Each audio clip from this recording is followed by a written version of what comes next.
ऊपर में तो फिर दिक्कत हो जाएगा। वैसे भी तुम्हारा 2 दिन 3 छूट चुका है।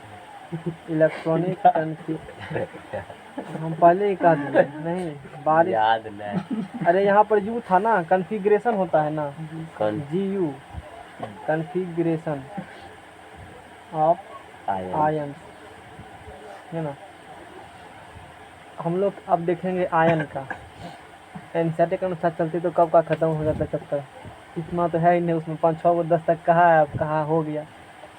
इसमें थोड़ा सा टाइम लगता है इस चैप्टर में, लंबा चैप्टर ये है। तो इनका चैप्टर आप सबसे भरा आगे फिर आसानी हो जाएगा। यही तो चैप्टर समझने में टाइम लगता है।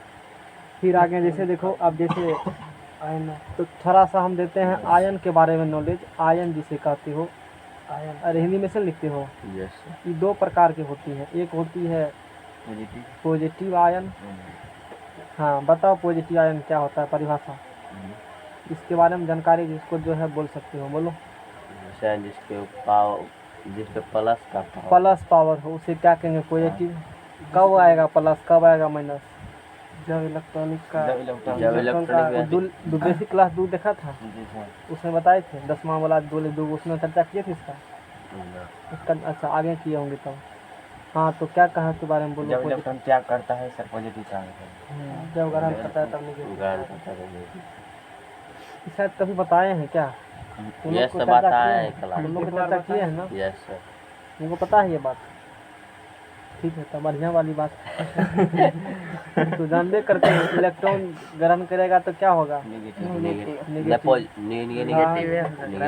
त्याग करेगा इसमें।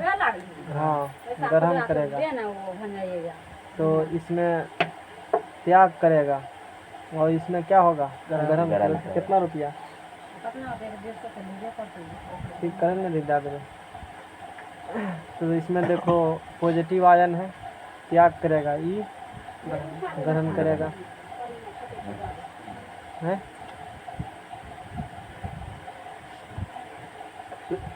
आगे जब जाएगा तो वहाँ पर बताएंगे, क्या बताएंगे कि त्याग क्यों करेगा, करेगा तो कितना करेगा, कौन करेगा, करने से फ़ायदा क्या होगा, करने के बाद क्या फ़ायदा होगा, सारा चीज़ पर हम मंथन करेंगे। समझ में आ गया ना आने वाले समय में। तो इलेक्ट्रॉन जब त्याग करेंगे, जैसे थोड़ा सा हिंट देते हैं, सोडियम के पास 11 इलेक्ट्रॉन है। कितना है? 11 इलेक्ट्रॉन है। सोडियम का इलेक्ट्रॉनिक कन्फिग्रेशन 281 होगा। चलो थोड़ा सा हिंट दे देते हैं। अच्छा जाएंगे तो वहाँ ही ये तुमको बॉन्डिंग में हम पढ़ाएंगे। ठीक है देखो सोडियम के पास कितना इलेक्ट्रॉन है? 11। अष्टक सिद्धांत क्या होती है पता है? अष्टक सिद्धांत बोलो। जिसका अंतिम कक्षा में आज तुम बताओ। आवर्त सारणी में जितना भी तत्व है वो सब का सब निष्क्रिय गैस की तरह बनना चाहता है। निष्क्रिय गैस में हीलियम को छोड़ करके बाकी जितना तत्व है सबके लास्ट ऑर्बिट में 8 इलेक्ट्रॉन है। इसीलिए बाकी जितना भी एलिमेंट है वो सब चाहता है कि मेरे भी लास्ट ऑर्बिट में कितने इलेक्ट्रॉन हो, 8 इलेक्ट्रॉन। क्योंकि निष्क्रिय गैस के लास्ट ऑर्बिट में 8 इलेक्ट्रॉन है, इसीलिए वो स्टेबल अस्थायी कक्ष कहलाते हैं। फुल ऑर्बिट उसका पूरा भरा हुआ है, कोई दिक्कत नहीं है, और इसी कारण किसी को रिएक्शन भी नहीं करते हैं। तो अदर एलिमेंट भी चाहते हैं कि हम उसकी तरह बने। समझना गया ना? तो उसके तरह बने तो उसके लिए चाहिए क्या, उसके लास्ट ऑर्बिट में 8 इलेक्ट्रॉन होना चाहिए तभी ना। जब तक उसके लास्ट ऑर्बिट में 8 इलेक्ट्रॉन नहीं होगा तब तक उसका अष्टक पूरा होगा नहीं। जो भी इसीलिए कहा तो अष्टक मतलब 8 अष्टक मतलब 8 हो गया। हीलियम को छोड़ के हम लोग बात करते हैं। तो सोडियम की बात करेंगे तो सोडियम का 281 होगा। 281 होगा, क्या होगा? 281 होगा। थोड़ी सी बैक गियर मार देते हैं यहाँ पे, देखो जरूरी है तो पूरा कंसेप्ट हो जाएगा क्लियर। बहुत इंपॉर्टेंट चीज़ जानकारी देंगे यहाँ से। 10-15 मिनट लगेगा बताने में हमको। जैसे मैंने बताया कि सोडियम का इलेक्ट्रॉनिक कन्फिग्रेशन 281 होगा। अच्छा 281 होगा तो एक से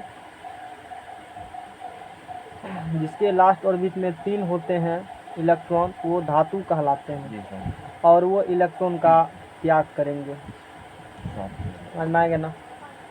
4 होगा तो उपधातु होते हैं और वो साझा करते हैं, इस पर चर्चा भी नहीं करेंगे। 5 से लेकर के 7 होंगे, यानी कि 1 से 3 मतलब 1 भी और 2 भी 3 भी। 5 से 7 मतलब 5 भी 6 भी 7 भी, वे अधातु होते हैं। देखो वो क्या होते हैं, और वो अधातु है अधक्की है, नहीं कहते हो, और खाएगा, इलेक्ट्रॉन को ग्रहण करेगा, ऐसे रखो जाते हैं। बात समझ जाएगा ना। अब बात आती है कि इलेक्ट्रॉन त्याग करने पर परमाणु धनायन क्यों हो जाते हैं, और इलेक्ट्रॉन ग्रहण करने पर परमाणु हीनायन। क्यों है? ये 10वां में पढ़ा भी होगा तुम? जी सर। नहीं? हाँ तो बताओ क्यों होगा।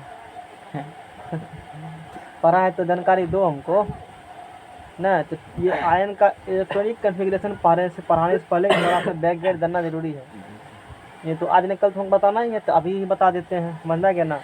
तो मैंने जैसे बताया 1 से 3 तक धातु होते हैं और जो त्याग करते हैं, 5 से 7 तक अधातु होते ग्रहण करते हैं, ऐसा क्यों होगा। बात समझ में आ गया ना। तो अब बोलो ये जिसके जैसे सोडियम है तो उसके लास्ट ऑर्बिट में 1 इलेक्ट्रॉन है, यस। मैग्नीशियम का 2 है, एल्युमिनियम का 3 है, सिलिकॉन का 4 है, फास्फोरस का 5 है। तो 1 से 3 तक जिसके लास्ट ऑर्बिट में होगा 8। 1 से मान लो सोडियम का लास्ट ऑर्बिट कितने इलेक्ट्रॉन है, 1 इलेक्ट्रॉन है। अष्टक पूरा करने के लिए मान लो 8 यदि लगाना होगा तो 2 तुम्हारे पास ऑप्शन है। पहला ऑप्शन है कि 1 छोड़ ही दो, 8 हो गया सीधा। और दूसरा ऑप्शन है कि 7 और 2, लेकिन इतना आसानी से नहीं है। गांव का पड़ोसी तो इलेक्ट्रॉन का लेन देन होगा, बड़ा मुश्किल से होती है नहीं। क्या तो आसानी है कि 7 लेने में जितना लगेगा मेहनत, उससे ज़्यादा आसानी होगा कि 1 छोड़ ही देंगे, ले लो। एक क्या करेंगे हम लोग, तो पहले 2 8 1 था, तो अब कितना हो गया, 2 तो अष्टक पूरा हो गया उसका, नहीं हो गया। इसीलिए वो क्या होंगे, धातु होंगे। क्या होंगे वो, धातु होंगे। और धातु इलेक्ट्रॉन क्या करते हैं, त्याग करेंगे, इलेक्ट्रॉन को त्याग करेंगे। अब सोडियम ने 1 परमाणु त्याग करके सोडियम का आयन बना लिया। सोडियम 1 परमाणु त्याग करके क्या बना लिया, सोडियम का आयन। अब मान लो क्लोरीन का बात करेंगे, किसका बात करेंगे, क्लोरीन का। अब जिसके लास्ट ऑर्बिट में 3 है, अब बताओ 3 छोड़ने में फायदा है कि और 5 लेने में फायदा है। जो कम मेहनत लगेगा उन कम करेगा, तो 3 छोड़ ही देते हैं, काहे 5 लेंगे। और जिसमें 5 है तो वो नहीं छोड़ेगा 5, वो कहेगा 3 ले ही लेंगे, क्योंकि 5 छोड़ने ज़्यादा मुश्किल है, 3 ले ही लेंगे। तो जैसे तुम बात करते हो फास्फोरस का, 2 8 5 होगा, तो फास्फोरस का 2 8 5 है, तो 3 और देंगे, इसीलिए वो अधातु फास्फोरस है।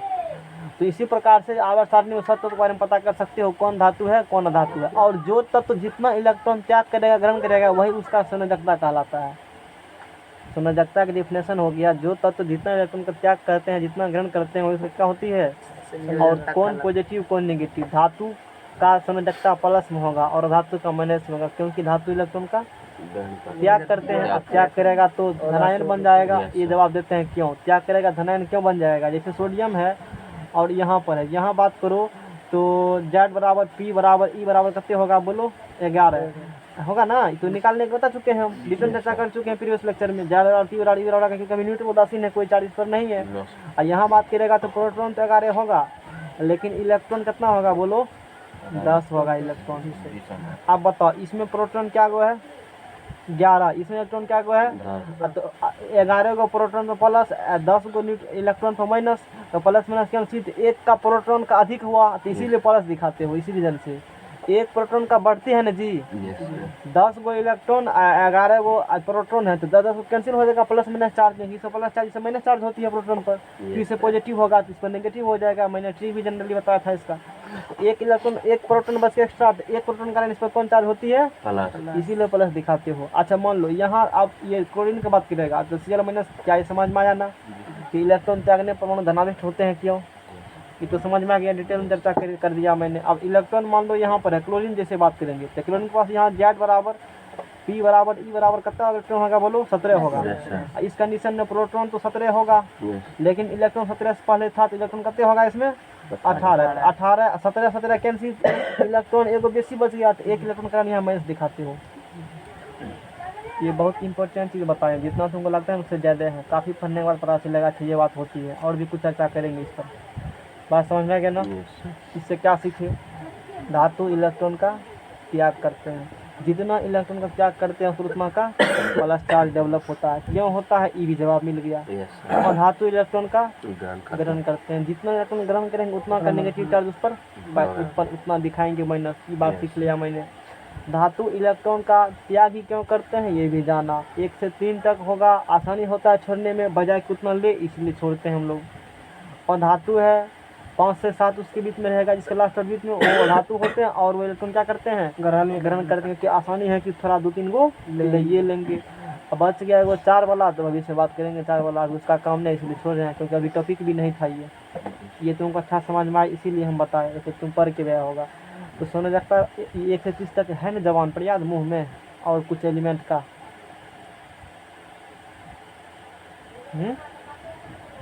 मैट्रिक में याद नहीं कैसे समझ लगता है 1 से 30 तक है।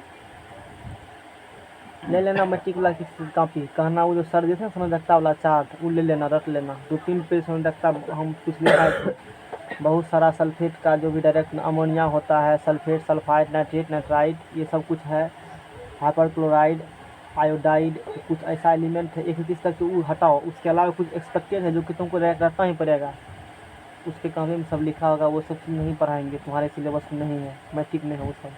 तो कॉपी ले लेना किसी से, कहना इंट्रोडक्शन क्लास हुआ होगा तो तुमको 2-3 क्लास शुरू में हुआ होगा, उसको कॉपी देना, तो उससे लेके लिख लेना। अब यहाँ देखो की छियै एकरा हम कुछो नहीं बुझै YouTube मोबाइल से वीडियो डाउनलोड वीडियो लगल नेट पर। वीडियो बने जे पढ़बै छी। अब देखो यहाँ से पॉजिटिव आयन की हम लोग बात करेंगे, समझ में आ गया ना। जैसे सोडियम Na+, एक गो प्लस का है भाई, पता चला। एक प्लस एक इलेक्ट्रॉन का क्या करेगा, वो लॉस करेगा, गेन करेगा, लॉस करेगा, दे देगा किसी को। पोटासियम का 1 प्लस, मैग्नीशियम का Mg2+, एल्युमिनियम का बोलो Al3+, उसके बाद कॉपर का बोलो Cu, कॉपर कितना होता है 29। और कल जो कॉपर 29 बनाए थे तो 3D9 हुआ होगा, देखना तुम हुआ था ना, याद करो 3D9 था नहीं था, तो ये चीज़ हो गया। तो कॉपर Cu+ होगा, इसका मतलब इससे क्या पता चला पता है तुमको, कॉपर का समझ लगता प्लस 1 होगा, इससे क्या हम पता चला पता है, मैग्नीशियम का +2 होगा, पोटासियम का +1 होगा, सोडियम का +1 होगा, एल्युमिनियम का +3 होगा। बैठे बैठे निकाल लेंगे समझ लगता, हमको रखना भी नहीं है, समझ आ गया ना। इधर से बोलेंगे तो तुमको पूछेंगे एल्युमिनियम कितना होता, तू कहेगा 3, तब हम पूछेंगे प्लस की 3 की -3। क्वेश्चन देखो किसे बनता है, पहले क्या पूछेंगे, एल्युमिनियम से रखता बताओ, आसान क्वेश्चन, तुरंत कह देगा 3। और तब पूछेंगे प्लस में कि माइनस में, ओहो कह दिया, तब पूछेंगे का है, ओहो कह दिया, ओहो के अंदर क्वेश्चन दागेंगे फिर। जब तक विराम नहीं लगेगा तब तक नहीं छोड़ना है, नहीं तो वो तब होगा जब ध्यान से रेगुलर क्लास पढ़ेगा तब, अब्सेंटी से नहीं होगा वो सब चीज़। तो अब ये भी जो भी एलिमेंट है देखो, फेरस का 2 गो समझ लगता है, होता है फेरस, एक होता है फेरिक।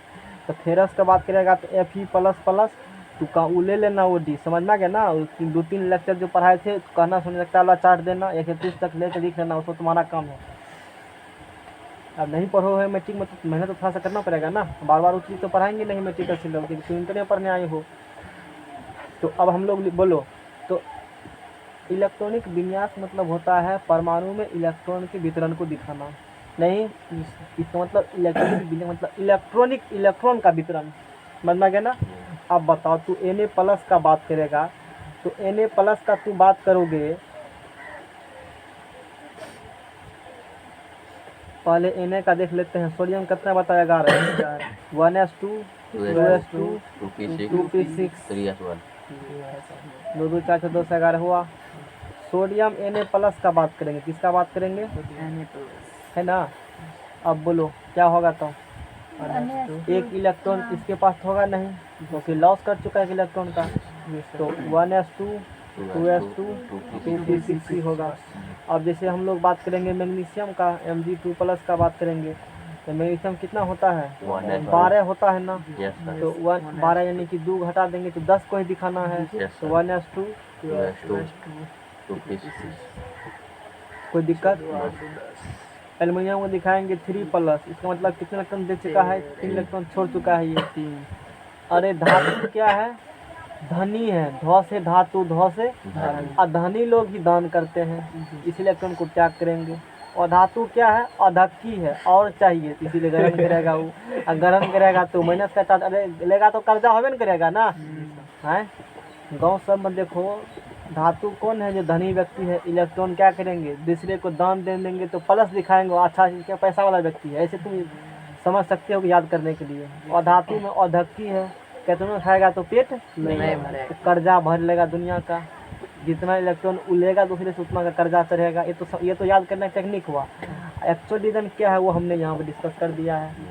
समझना करना, पढ़ने के साथ साथ याद करने का भी कुछ जुगाड़ उगाड़ होना चाहिए, और नहीं तो बार बार पढ़ना पड़ेगा कि टॉपिक को, फिर उसमें कोई बाहुबली नहीं हुआ। नहीं, एक बार पढ़ लो अच्छा तरीका से, फिर दोबारा उसको पढ़ने की जरूरत नहीं पड़ेगी काफ़ी समय तक। एक बार ध्यान दिए इधर गया, दिमाग में घुमा रहे हैं, पन्ना उल्टा पेज को, पन्ना पेज में लिखा था, चिल्ला पेज में लिखा था, इसे तब आप पढ़ने का मतलब नहीं तो टीचर पढ़ा दिया, तू घर पर चला गया, भिनसरा में 3 बजे भोरे उठ गया, पकड़ के दे रहे तू, कभी याद ही नहीं हो रहा है और कभी होगा भी नहीं। तू तत्काल होकर के एग्जाम पास कर जाएगा, अब फिर भूल जाएगा तुम, हैं?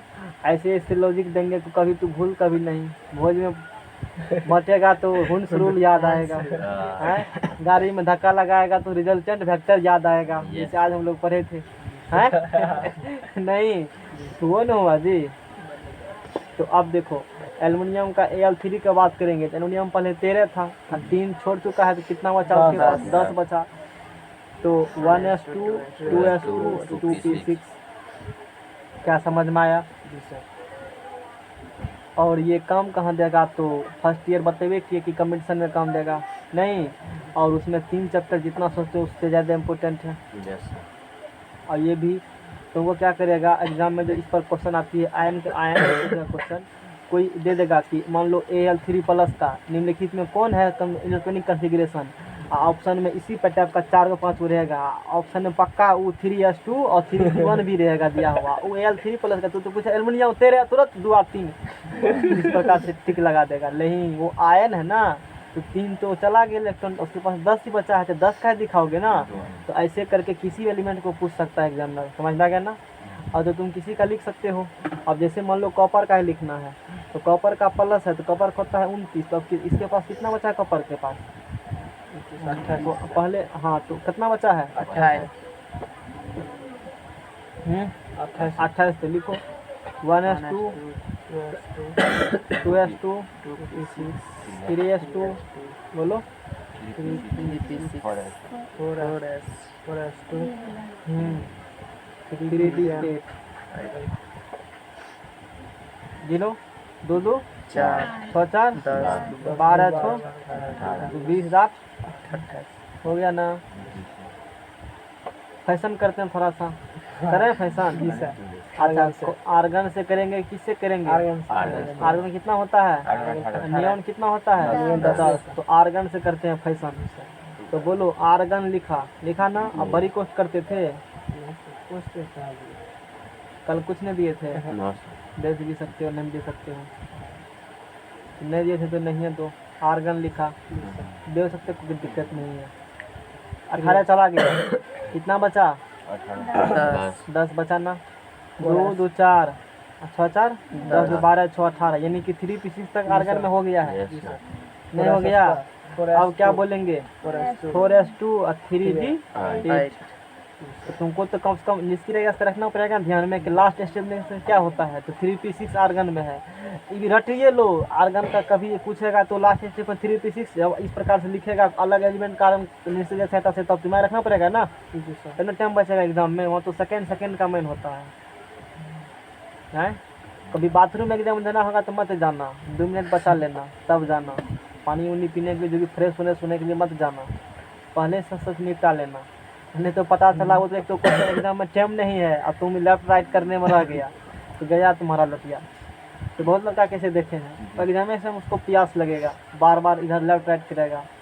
और एकदम खुद पहले निपटा का सारा चीज़, वो चोरी करने के लिए है। वो तो जुट्ठों 5 मिनट तो चोरी करने के लिए, उनको तो बढ़िया पता होगा ये बात ना। मीटिंग में तो खूब एकदम दिया होगा पकड़ कर, चला था ना बढ़िया से, तुम्हारे था। ठीक है, तो इसी प्रकार तुम और भी एलिमेंट को लिख सकते हो, इसलिए कोई इशू नहीं है। समझ में आ गया ना? लिख लोगे सबका? तो जितना मन होगा लिखना उतना। ये किसका बताए? पॉजिटिव आयन का ना। अब बता देते हैं निगेटिव आयन का कुछ, समझ में आ गया ना? तो और भी कुछ एलिमेंट है, तो तू डेरा जा करके काम करना अपना। कॉपर 2 होता है, एक होता है क्यू प्लस, एक होता है क्यू प्री। तो अर्स भी होता है कॉपर में, वो इफ भी होता है। ये सब तुम पढ़ कर आए हो, नहीं पढ़ाती हो मन के चल रहे हैं, पढ़ कर आए हो। निगेटिव आयन ये सब मैट्रिक में डिस्कस हम कर देते हैं। आयन में टॉपिक या पढ़ने के लिए मैट्रिक केमिस्ट्री में धातु में तो वहाँ डिटेल्स चर्चा कर देते हैं। नेगेटिव आयन की बात करेंगे, देखो जैसे F minus, O minus minus, nitrogen minus minus, chlorine minus, bromine minus, क्या इतना। अब देखो अब फ्लोरीन की बात करेंगे तो फ्लोरीन का कितना होता है, हम किसका पूछे फ्लोरीन का, लेकिन यहाँ क्या लिखा है F माइनस लिखल है। तो कितना हो गया इसका 9 + 1 10 तो यहाँ कर सकते हो। कॉपर्स का 29 है तो 29 - 1 उसका लिखा। एल्युमिनियम का 13 है तो 13 - 3 तुम दिखा भी सकती हो, नहीं दिखा सकते हो, तुम्हारा मन है। तुमको डायरेक्ट हो जाता है तो ठीक है, और नहीं दिक्कत होता है तो लिख दो इस बात को। क्या समझ में आया इतना बात? अच्छी कर रखो पेज को, कुछ घुसा दो इसमें, कवर वर्क को है तो इसमें अच्छी कर दो। अब यहाँ से बताओ, तो क्लोरीन का 9 × 1 = 10 हो गया, तो 1s2 2s 2p6 और 3s 6 × 4 = 10 6 2 8 2 10 हो तो गया। अब क्या, अरे नहीं हुआ। अब बोलो लिखना है ऑक्सीजन का कितना होता है 8। 8 में क्या करेगा 2 जोड़ेगा, Yes, sir. तो बस यही वाला बात 1s2 1s2 2s2 2p6। अब सेम हो रहा है तो हम उसके लिए क्या करेंगे, तो मत देखना कि सब का सेम होगा, ऐसा कोनो बात नहीं है। क्या इतना क्लियर हुआ? Yes. अब कौन बचल है, क्लोरीन रो रहा है, मेरे को भी लीजिए। 17 + क्या होगा 1 18, तो 1s2 2s2 2p6 3s2 3p 10 2 12 और 12 6 18 पूर गया ना। Yes. ये दिखा दिए किसका, क्लोरीन क्लोरीन का हो गया। इसी प्रकार से ब्रोमीन का लो, ब्रोमीन का क्या होगा Br। तो कितना हुआ ये, ब्रोमीन का कितना होता है बताओ, ब्रोमीन का कितना वेतन पैसा? हैं क्लोरीन और ब्रोमीन आयोडीन, ये हेलोजन होती है। कौन बताएगा ब्रोमीन का, नहीं कंपनी में देखिए लिखा हुआ है। ब्रोमीन का ज़्यादा है, ब्रोमीन का 35 होता है इसलिए याद नहीं। इसका कितना होता है ब्रोमीन का, 35 इसका ब्रोमीन का 35 है। तो ब्रोमीन का कितना है, कल लिखे भी थे ब्रोमीन का, नहीं लिखे थे। तो ब्रोमीन का 35 है, तो 35 में एक क्या करोगे, ऐड कर दोगे ना। आप बताओ एक का माइनस के, इसका मतलब पक्का इससे क्या देखने को मिलता है, इस देखने के बाद मन में बहुत कुछ उठने लगता है हमको। क्या पहला बात है तो ये तो अधातु होगा, अधातु होगा तो इसको सीट में नहीं बदल सकते हो, और ना इसको इसमें करंट पास करेगा। इसका मतलब इलेक्ट्रॉन ने त्याग किया, कितना एक किया होगा, इसीलिए समझ लगता है इसका -1 होगा। इसको वायर नहीं बनाया जा सकता है, इसको पीटने पर टन झन की आवाज़ नहीं होगी। इतना बात दिमाग में होना चाहिए। एक माइनस दिमाग में लिखा गया कभी पर तब, अरे बात समझ, हाँ इतना बात दिमाग में उठना चाहिए।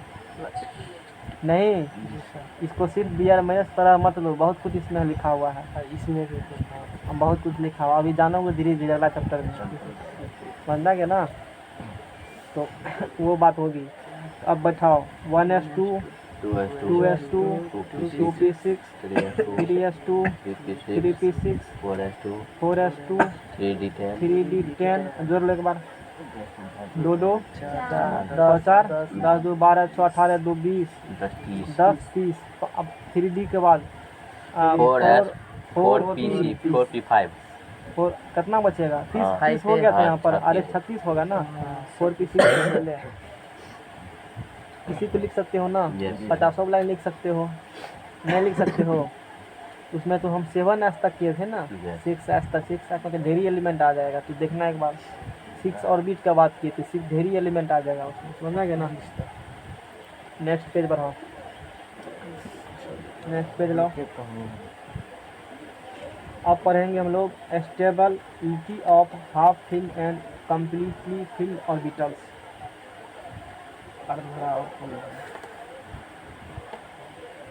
पेज लाओ अगला।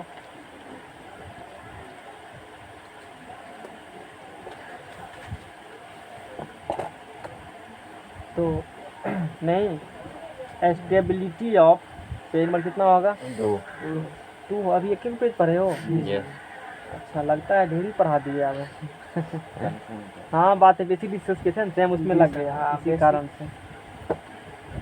तुम लोग तो बेसिक पढ़े हो पूरा से मैट्रिक में, इसीलिए फिर से बताना हमको पड़ता है।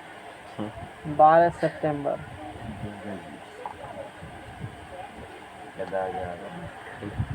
Stability of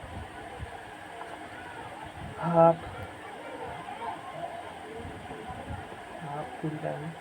half filled and completely filled orbitals.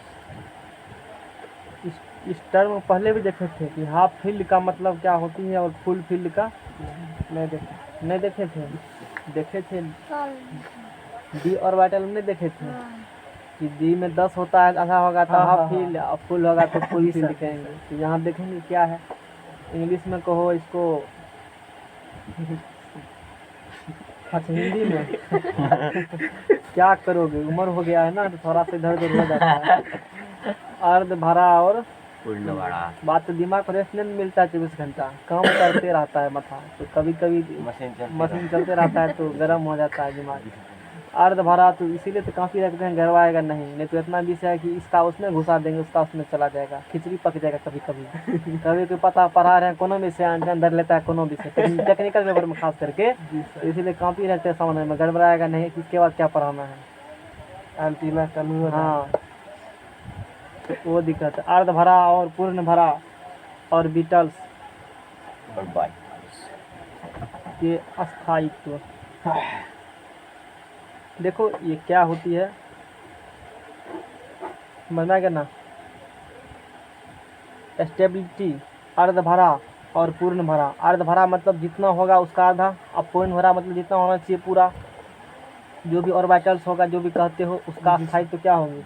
Hund ने ऑर्बिटल्स के स्टेबिलिटी के संदर्भ में 2 नियम दिया। किसने दिया? हुंड ने ऑर्बिटल्स के अस्थायित्व के लिए, स्टेबिलिटी के लिए उसके संदर्भ में कितने नियम दिए? 2 नियम दिए। किसने दिए? हुंड ने दिए। और हुंड साहब क्या बोले उसको हम लोग देखते हैं। जब 2 या 2 से अधिक ऑर्बिटल्स हाफ से कम या हाफ तक भरा होता है, 2 या 2 से हैं? जब 2 या 2 से अधिक ऑर्बिटल्स नहीं, हाफ से, जब 2 या 2 से अधिक ऑर्बिटल, 2 या 2 से तो अर्ध भरा और पूर्ण भरा ऑर्बिटल्स के अस्थायित्व के लिए हुंड ने कितना नियम दिए? 2 नियम दिए उसके अस्थायित्व के लिए, कि जब 2 या 2 से या तो हो गया होगा इंडिफिनेशन। बोलो तो, बोलो जितना याद है। चलो ठीक है, वो भी भूल जाएगा फिर। जब 2 या 2 से अधिक ऑर्बिटल्स हाफ से कम, अब देखो कौन ऑर्बिटल, यदि एस बात करेगा तो 2 इलेक्ट्रॉन होती है, तो 2 का आधा 1, अब फुल बोले तो 2, पी बोलेंगे तो हाफ कितना होगा? 3, अब फुल बोलेंगे तो 6, और डी बोलेंगे तो हाफ कितना होगा? ये तो पता है। तो जब 2 या 2 से अधिक ऑर्बिटल्स हाफ से कम या हाफ तक भरा होता है तो वह ऑर्बिटल अधिक अस्थायी होगा। ये बोले हुंड साहब, 2 या 2 से अधिक ऑर्बिटल्स हाफ से कम या हाफ तक उतना भरा रहेगा तो अधिक अस्थायी होगा वो, समझना क्या ना, जिसका TSM अधिक होता है। 2 ऑर्बिटल्स बताएंगे, 2 ऑर्बिटल का कितना ऑर्बिटल है या उससे अधिक ऑर्बिटल है, तुम्हारे पास 2 ऑर्बिटल है या उससे अधिक ऑर्बिटल है, उस ऑर्बिटल में वो ऑर्बिटल अधिक अस्थायित्व होगा जिसमें इलेक्ट्रॉन हाफ भरा है या हाफ से कम होगा, जिसका TSM क्या होगा? अधिक होगा। टोटल स्पिन मल्टीप्लिसिटी TSM का मतलब बताएंगे, अभी कैसे निकालते हैं पता चल जाएगा, एक एग्जांपल देंगे ना तो पता चलेगा। ये होता है टोटल स्पिन मल्टीप्लिसिटी, बनेगा ना। और TSM बराबर हो गया 2s + 1, S बराबर क्या होती है? Spin quantum number, spin quantum, last वाला क्वांटम जो पढ़ा था जिसका वैल्यू +1/2 -1/2 था स्पिन एग्जाम्पल देंगे ना तो उससे है ये थोड़ी क्लियर करेंगे, समझ आ गया ना। ये समझ में आया बात। जिसका Yes. TSM आधा होगा 2 अधिक ऑर्बिटल, दोनों में से 2 अधिक ऑर्बिटल होगा, अधिक अस्थायी तो कौन होगा? जिसका ऑर्बिटल आधा भरा होगा या आधा तक होगा, हाफ या हाफ से कम, ये हाफ तक। और दोनों उसमें कौन अधिक होगा? जिसका TSM ज़्यादा अधिक होगा। और TSM क्या होती है? टोटल स्पिन मल्टीप्लिसिटी होती है, और जो कि 2s+1 होगा। s जहाँ पर स्पिन काउंटर नंबर है, s का मान रखो तो मान निकलेगा। दूसरा केस क्या बताए, एग्जाम्पल देंगे तो और समझ में आएगा कि कौन ज़्यादा स्टेबल होगा, पता चल जाएगा, समझना है ना। तो एक एग्जाम्पल यही है, ढेरी निकाला गया होगा इसमें, बस एक तो बताए हैं, तो एक को समझ में आ जाएगा। जब 2 या 10 अधिक ऑर्बिटल्स हाफ से अधिक या पूरा भरा होता है, तो पहला कह दे कि हाफ या हाफ से कम। अब देखेंगे कि जब 2 या 2 से अधिक ऑर्बिटल, 2 या 2 से अधिक होगा। 2 से अधिक होगा। अधिक ऑर्बिटल्स हाफ से अधिक, क्योंकि हाफ तक यहाँ आ चुका है तो अब हाफ से अधिक ही लेगा ना। Yes sir. हाफ से अधिक या पूरा भरा होगा। तो अधिक अस्थायी कौन होगा? वह ऑर्बिटल अधिक अस्थायी होता है जिसका TSM कम होगा। इसमें जिसका TSM क्या होगा? अधिक होगा। इसमें जिसका TSM कम होगा वो अधिक अस्थायी होगा। ये देखो एग्जाम्पल में, जैसे मान लो निम्नलिखित ऑर्बिटल के समूह में कौन सा ऑर्बिटल अधिक अस्थायी है। जैसे मान लो एक क्वेश्चन लिया 2p2 और 2p3 अरे p ऑर्बिटल है ना, जी सर। दोनों में कौन अस्थायी अधिक होगा? अब ये बताएगा तो थोड़े दोनों तुमको क्लियर हो जाएगा। अधिक अस्थायी कैसे बुझा? हाफ हो गया ना, देखते हैं निकाल करके, वैसे थोड़ी चलेगा पता। ये अधिक अस्थायी होगा हैं, हाँ, इसलिए तो एग्जाम्पल देंगे, बिना एग्जाम्पल का क्लियर नहीं होगा। अब बोलो 2p2 है तो p में क्या बॉक्स 2 क्या बताता है? कक्षा की संख्या। Yes, sir. p ऑर्बिटल है, कपाल जिसमें लदिया है उस मतलब उतना उसमें इलेक्ट्रॉन है। तो p में कितनी होती है? 6 वैसे यस 6 होती है, तो क्या डिब्बा बनेगा? 3 गो डिब्बा बनेगा। नहीं, बिना एग्जाम्पल का क्लियर कंसेप्ट नहीं हो सकता है, समझना है ना। ये जब पढ़ा देंगे ना एग्जाम्पल तो क्या आप समझ में आ गया और याद भी हो गया। तो भरो इसमें क्या 2 गो है, तो 1 और 2, इसमें बोलो 1 2 और 3 हुआ ऐसा। इसके s बराबर बोलेगा, इसका s बराबर +1/2, ये इसका s बराबर +1/2 होगा। इसका निकालेगा s बराबर तो +1/2, ये s +1/2 और ये s स्पिन काउंटर नंबर बताए थे ना। इलेक्ट्रॉन का या तो होगा +1 या तो होगा -1/2, इस प्रकार से होगा +1/2 और फिर ऐसे होगा तो -1/2। क्लॉक एंटी क्लॉक करके बताए थे ना। तो ये तो सबका एक ही दिशा है सबका, तो इसीलिए सबका प्लस ही मिलेंगे इस दिशा। अब मैंने ऐसी साइन सिंबल को शायद क्लॉक वाइज कहा था, anti clock wise, clock wise बोला था ना। तो क्लॉक वाइज कहा था, है ना। हाँ, तो वो देखो ये मेरा सिंबल है ना। अभी हमने जो बताया था तो सबका अपना अपना विजन है, तो हम इस प्रकार से सिंबल बनाए थे, इस प्रकार से सिंबल बनाए थे। ये क्लॉक वाइज है और ऐसे इसको बोले थे +1/2 ना। और फिर एंटी क्लॉक वाइज किए थे तो वो इस प्रकार के सिंबल बनाए थे, तो क्या बोले थे? तो लोग उल्टा इसको प्लस माइनस चेंज हो सकती है, लेकिन जो हम पूरा चले हैं अभी तक उसी को लेकर बढ़ रहे हैं, आगे नहीं बढ़ रहे हैं, उलट फेर नहीं कर रहे हैं। तो मेरा तो इसी यही सिंबल है, यानी कि ये क्लॉक वाइज है, ये नहीं है क्लॉक वाइज। तो सबका क्या लेंगे हम लोग? ये 1/2 है, +1/2 ही लेंगे। एस का मान स्पिन क्वांटम नंबर जिसे कहते हो, स्पिन क्वांटम नंबर यानी कि चक्रण क्वांटम संख्या नहीं। तो और ये इलेक्ट्रॉन की घूमने की दिशा बताता है, इलेक्ट्रॉन कैसा घूम रहा है क्लॉक वाइज की, ये सब एक ही दिशा में घूम रही है, इसलिए प्लस हो गया। तो बोलो s बराबर आधा आधा 1, यहाँ बोलो 1 2 3 बटा कितने होगा 2। अच्छा अब TSM निकालो, क्या निकालो? TSM। तो 2s प्लस क्या होगा 1, तो 2 गुना 1 + 1 तो बोलो कितने होगा? ये 3 होगा। इसका TSM निकालो तो बोलो 2s, तो s का मान 3/2, 2s + 1 2 2 कट गया, तो बोलो TSM बराबर क्या होगा? 3 1 4 होगा। अब देखो है ना, इसमें होगा रूल नंबर कौन लागू? 1 होगा लागू। कौन होगा लागू? 1। रूल नंबर 1 था जब 2 या 2 से अधिक ऑर्बिटल्स हाफ से कम या हाफ तक भरा होगा। हाफ से p है तो p में कितना होता है 6, तो 6 का आधा कितने होगा 3 या 3 से कम, तो 3 इसमें और 3 इसमें क्या है 2 ऑर्बिटल है तुम्हारे पास। अच्छा हमको बताना है कि दोनों में अधिक स्टेबल, कौन? अधिक अस्थाई कौन होगा। तो अधिक अस्थाई कौन होगा, तो वो ऑर्बिटल अधिक अस्थाई होगा जिसका TSM क्या होगा, अधिक। किसका TSM अधिक है, 4, अब मतलब 2p3 का, इसीलिए 2p3 क्या होगा, अधिक अस्थाई होगा रीजन के साथ। समझना गया ना, यस सर। 2p3 क्या होगा, अधिक अस्थाई होगा। 2p3 अधिक अस्थाई होता है क्योंकि इसका TSM अधिक होता है। समझना गया ना, इसी प्रकार से ऊपर एग्जाम्पल कोई लेके बना सकते हो। समझना गया ना, यस सर। है। पेज लाओ अगला, एक एग्जाम्पल और करते हैं। बदल देते हैं एग्जाम्पल में, यही है इसी प्रकार से। तो आप बोलो, अब यदि यहाँ एक ही क्रम में है, देखो एग्जाम्पल कुछ हो नहीं है, एक क्रम लिया ना, और यदि होता माइनस तो क्या करते, घटा देते।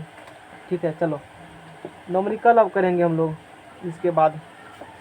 मतलब फैडला तो यही था तुम्हारा अर्ध भरा और पूर्ण पूर्ण भरा, मैंने बता दिया इसको, है ना। अस्थाई, अस्थाई।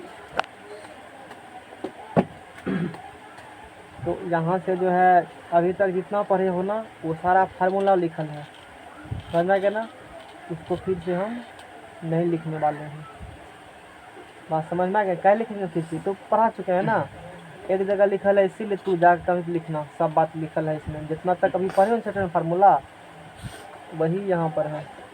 देखो इम्पोर्टेंट फार्मूला, पहला पढ़ा ज़्यादा बराबरी जब उदासीन होगा, उसके बाद पढ़ा ए बराबर P प्लस एन, ये पढ़े थे कक्षा त्रिज्या निकालने के लिए, हाइड्रोजन परमाणु का त्रिज्या निकाले थे, ये था एन बराबर, किसी का निकाल सकते हो, बोर्मोल के अनुसार नहीं निकाले थे, बोर साहब के अनुसार से ये निकला।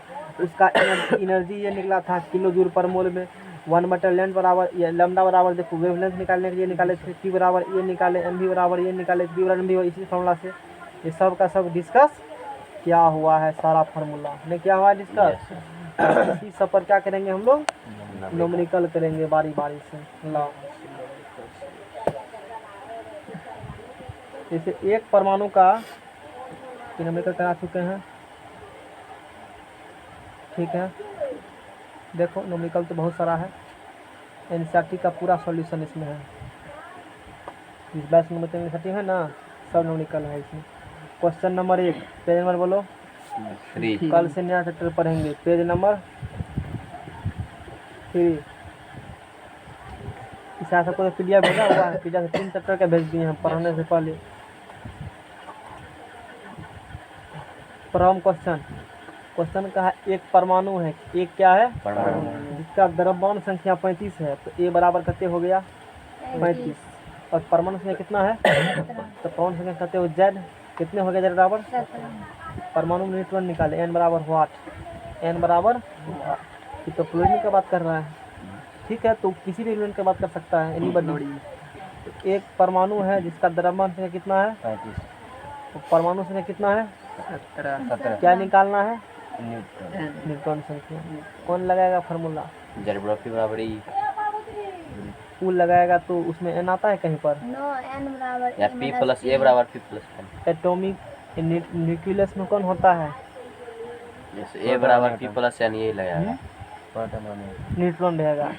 तो उसी को जोड़ कर क्या कहते हो, द्रव्यमान संख्या कहते हो ना। तो A बराबर क्या होगा, P प्लस N होगा, और परमाणु संख्या मतलब 17। क्या ऐसा होगा, यस सर। N बराबर बोलो, A माइनस क्या होगा, P होगा। यहाँ से कह सकते हो चूंकि Z बराबर P और बराबर E बराबर क्या होगा, उदासीन के केस में होगा।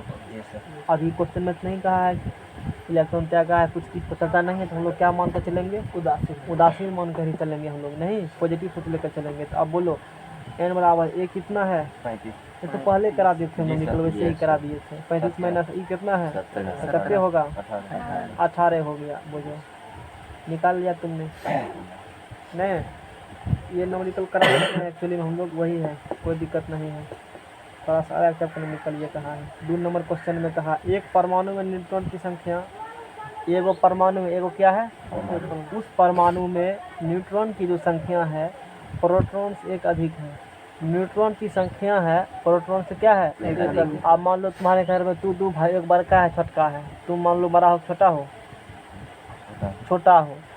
तू कहेगा मेरा बड़ा भाई जितना रोटी खाता है उससे हम एक रोटी कम खाते हैं।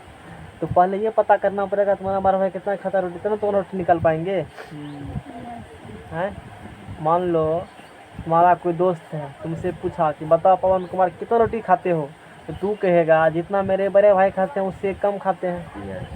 यानी कि तुम कितना खाते हो ये पता करने के लिए पहले ये पता करना पड़ेगा तुम्हारा बड़ा भाई कितना खाता है, वो पता चलेगा उसमें से कम तो तुम्हारा निकाल लेंगे।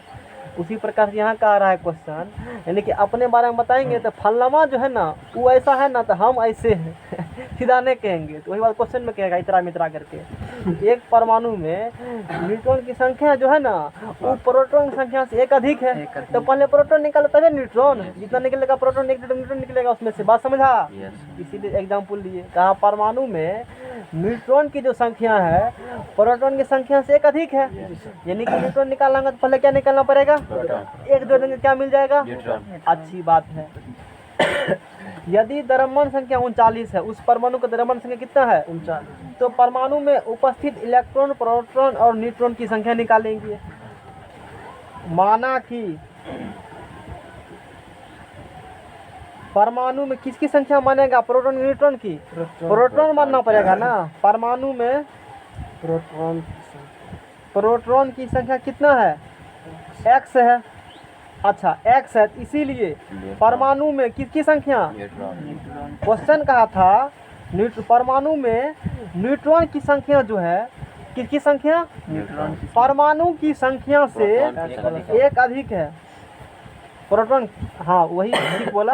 तो परमाणु में न्यूट्रॉन की संख्या जो है प्रोटॉन की संख्या से एक अधिक है। तो प्रोटॉन x न्यूट्रॉन x+1, अच्छी बात है। और इसका द्रव्यमान संख्या लिखिए, ए बराबर कितना बोला है 39 बोला है। तो क्या निकालिए, न्यूट्रॉन निकालिए। तो तुमको पता है ए बराबर P+n, तो ए बराबर क्या होता है, क्योंकि ए बराबर P+n होगा। तो ए बोलो कितना है, P बोलो, n बोलो x+1, अच्छी बात है। x कितना होगा 2x प्लस इधर गया तो 2x बराबर 38, इसीलिए x बराबर 19 है। 19 अरे x लिखे हैं नहीं तो n मत बुझना।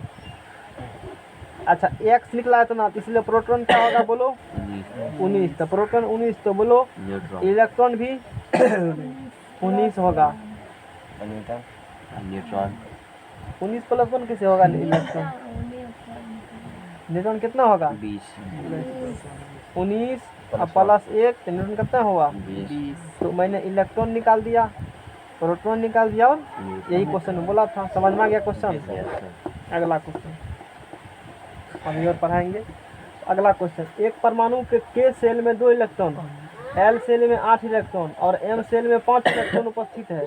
तो प्रत्येक ऑर्बिटल में उपस्थित इलेक्ट्रॉन की संख्या निकालिए। एगो परमाणु है, अच्छी बात है। क्वेश्चन नंबर 3, क्वेश्चन में कहा है एक परमाणु में के सेल में कितना इलेक्ट्रॉन है, 2 इलेक्ट्रॉन है। L सेल में कितना इलेक्ट्रॉन है, 8 इलेक्ट्रॉन है। M सेल में कितना इलेक्ट्रॉन है, 5 इलेक्ट्रॉन है। तो प्रत्येक ऑर्बिटल में उपस्थित इलेक्ट्रॉन की संख्या निकालिए। प्रत्येक ऑर्बिटल SPDF जो भी अपना है जी सर, तो हर एक ऑर्बिटल में कितना इलेक्ट्रॉन उपस्थित है वो निकालिए। तो आप मान लो एगो परमाणु है, परमाणु होगा इस प्रकार से बनाओगे, मान लो तो फिगर ऐसे कर बनाते हो ना, इसके कहते हो K, इसे कहते हो L, ऐसे कहते हो M।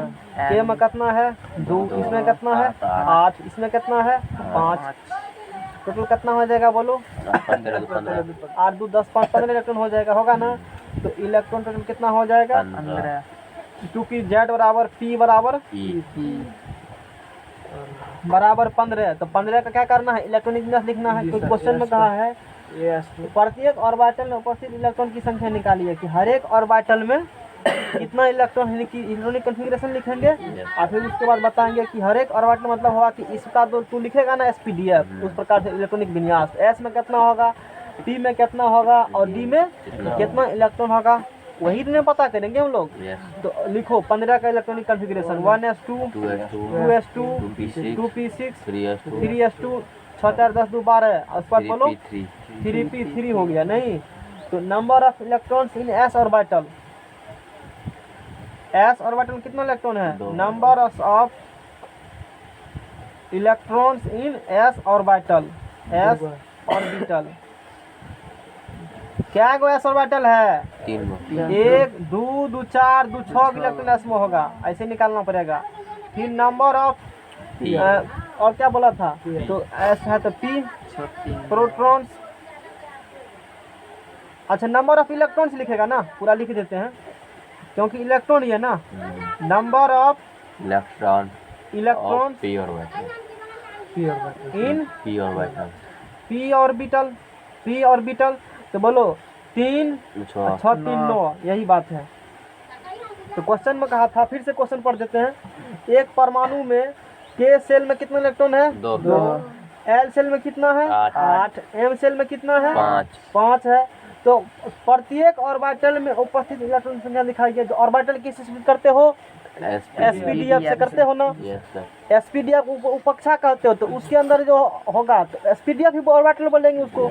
एस ऑर्बिटल में कितना है, पी में कितना है, डी में कितना है? चूंकि यहाँ पर द्वितीयक ऑर्बिटल लिखाया है। एस में टोटल 6 होगा, पी में टोटल 9 इलेक्ट्रॉन होगा। अगला पेज लो, समझ में गया? हाँ पेज जल्दी जल्दी लगाओ फटाफट। अब देखो 4 नंबर में क्या कहा है क्वेश्चन में? एक परमाणु के सेल में 2 इलेक्ट्रॉन है। फ्रॉम क्वेश्चन के सेल में कितना इलेक्ट्रॉन है? 2। एल सेल में कितना है? 8। एम सेल में कितना है? 7। तो अंतिम इलेक्ट्रॉन का चारों क्वांटम संख्या निकाले। क्वेश्चन कैसे पूछा है? अंतिम इलेक्ट्रॉन जो होगा उसका क्या करें? चारों क्वांटम संख्या निकालिए। तो बोलो टोटल इलेक्ट्रॉन कितने होगा इसमें? टोटल इलेक्ट्रॉन हो जाएगा कितना? 8 2 10 7 17। तो पहले इसको मतलब क्लोरीन के बारे में चर्चा ही कर रहा है। किसके बारे में चर्चा कर रहा है? तो क्लोरीन बोलो 1s2 2s2 2p6 3s2 3p5 10 2 12 5 17।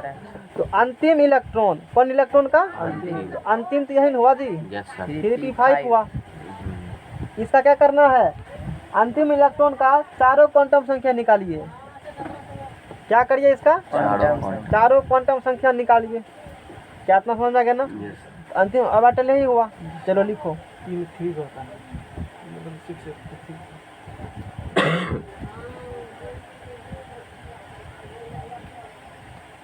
Question क्या कहा है तो बताएगा?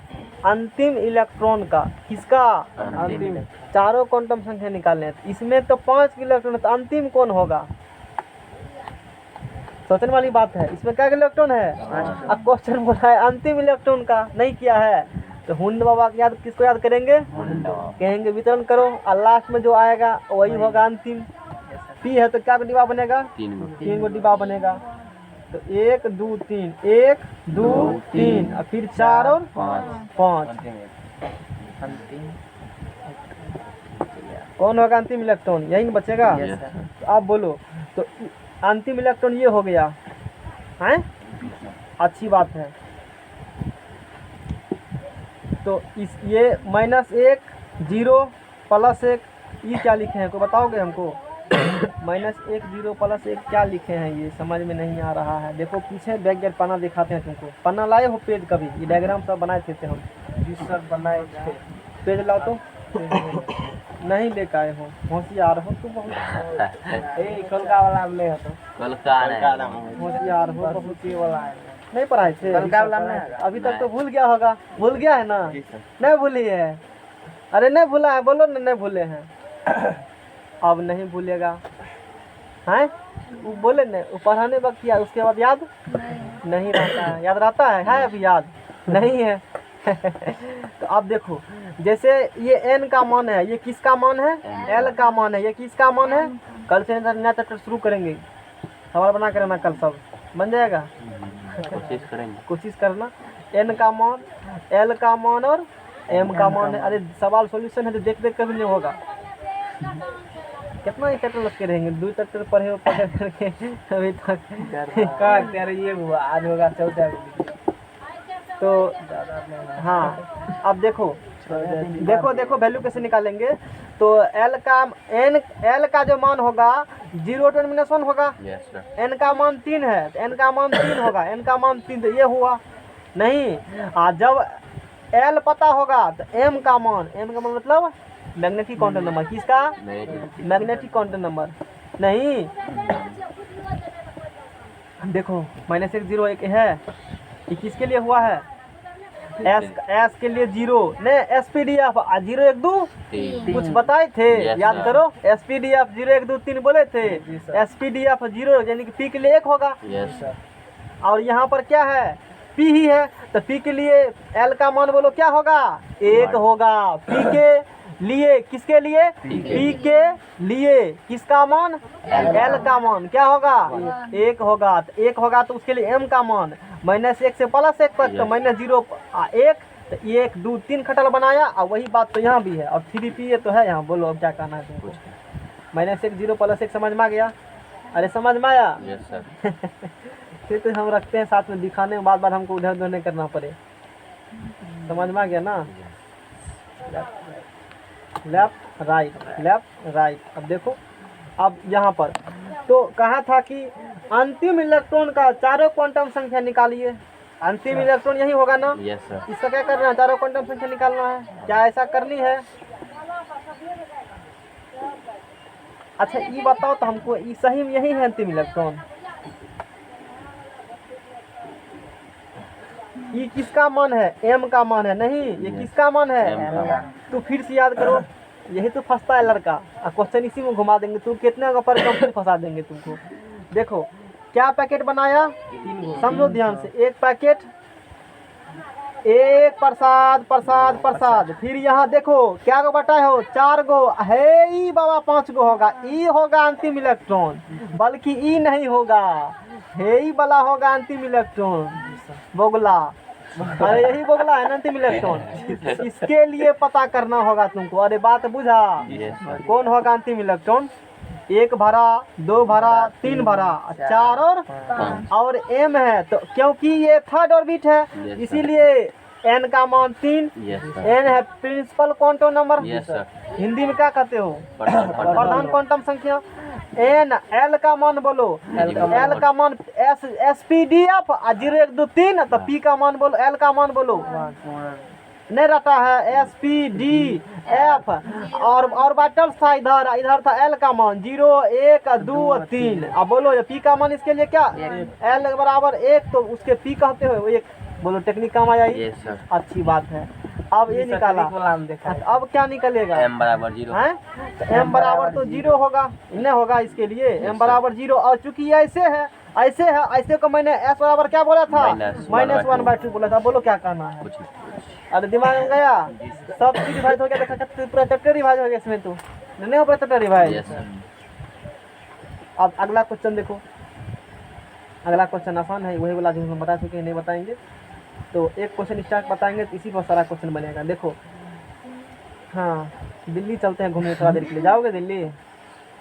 नहीं लगेगा कोरोना, टेंशन काहे लेते हो। क्वेश्चन नंबर 6 है, ये सब एनसीईआरटी क्वेश्चन है। दिल्ली का विविध भारती स्टेशन, दिल्ली में है ना रेडियो स्टेशन, वहाँ पर एक स्टेशन, क्या नाम उसका? दिल्ली का विविध भारती स्टेशन 1368 किलो हर्ट्ज की आवृत्ति पर प्रसारण करता है। उसका फ्रीक्वेंसी कितना दिया है? 1368 किलो हर्ट्ज दिया है। समझ में गया ना? आवृत्ति पर प्रसारण करता है। अच्छी बात है। हमको उससे क्या मतलब है? सवाल में मतलब है जितना तो करो सुनना चाहिए खाली, गाना बात खत्म है। रेडियो द्वारा उत्सर्जित विद्युत चुंबकीय विकिरण की तरंग निकालें। रेडियो द्वारा उत्सर्जित विद्युत चुंबकीय विकिरण की तरंग निकालें। तरंग दैर्घ्य हम्म? 1/λ।